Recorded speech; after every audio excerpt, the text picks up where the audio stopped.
1918 թվականի մայիսի 21-ից 29-ն ընկած ժամանակահատվածում տեղի ունեցավ Սարդարապատի ճակատամարտը, որը հայոց նորագույն պատմության ամենափառավոր ու կարևոր իրադարձություններից մեկն էր։ Նույնիսկ այդ ընթացքում մի շարք հայ դավաճաններ փորձում էին ամեն կերպ խոչընդոտներ ստեղծել, որպեսզի պառակտում լինի զինվորականների ու հասարակության մեջ։ Նմանատիպ պառակտում ստեղծող անձանցից էր դասալիկ զինվոր Թոփալ Հակոբը։ Սարդարապատի հերոսամարտի օրերին Թոփալ Հակոբը նորքում հավաքում է մի խումբ մարդկանց եւ նրանց տրամադրում Արամ Մանուկյանի ու Երևանի հրամանատարների դեմ։ Դասալիքը պնդում էր, թե իբր Արամը եւ Շահ Խաթունին թուրքերի կողմից գնվել են եւ ցանկանում են պատերազմը շարունակել ի նպաստ թշնամու։ Նա սուտ լուրեր էր տարածում նաեւ այն մասին, որ Արամ Մանուկյանն իբր ամուսնացել է թուրք կնոջ հետ։ Նա հավաքում է մի քանի 100 մարդու եւ փորձում է գալ ու քանդել Պարետատունը, ինչպես նաեւ ձերբակալել Պարետատան վարիչներին եւ սպանել Արամ Մանուկյանին։ Այդ ամենն իրագործելու համար նա բավական գումար էր ստացել։ Թոփալ Հակոբին ճանաչողները նշում էին, որ նա ժամանակին վտարվել է հայ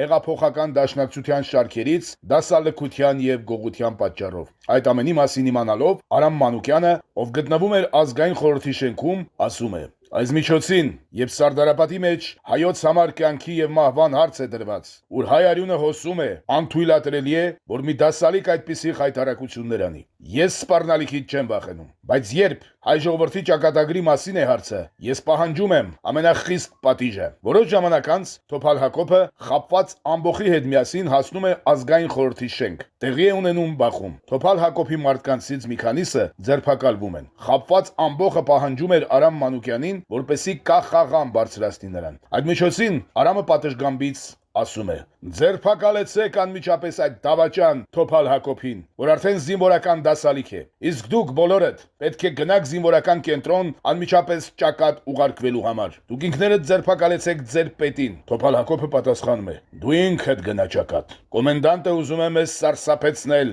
գնդացիրների մասին խոսելով, բայց ես ունեմ մաուզերներ։ Ձեզ 5 վայրկյան եմ տալիս, որպեսի հանձնվեք, թե ոչ գիտեք իմ անելիքը։ Դուք բոլորդ էլ թուրքերին եք ծախված։ Մի քանի վայրկյան անց Արամը հրամայում է սպանել Թոփալ Հակոբին։ Եվ մի րոպեում Գևորգը հանեց հրազենը իր թևից եւ զարկեց Թոփալ Հակոբին, որը գետին ընկավ մեռած։ Բոլոր ամբոխավարները գոչեցին. «Կեցցե Արամ Փաշան»։ Այսպես հայ դավաճան Թոփալ Հակոբը ստացավ իր արժանի պատիժը։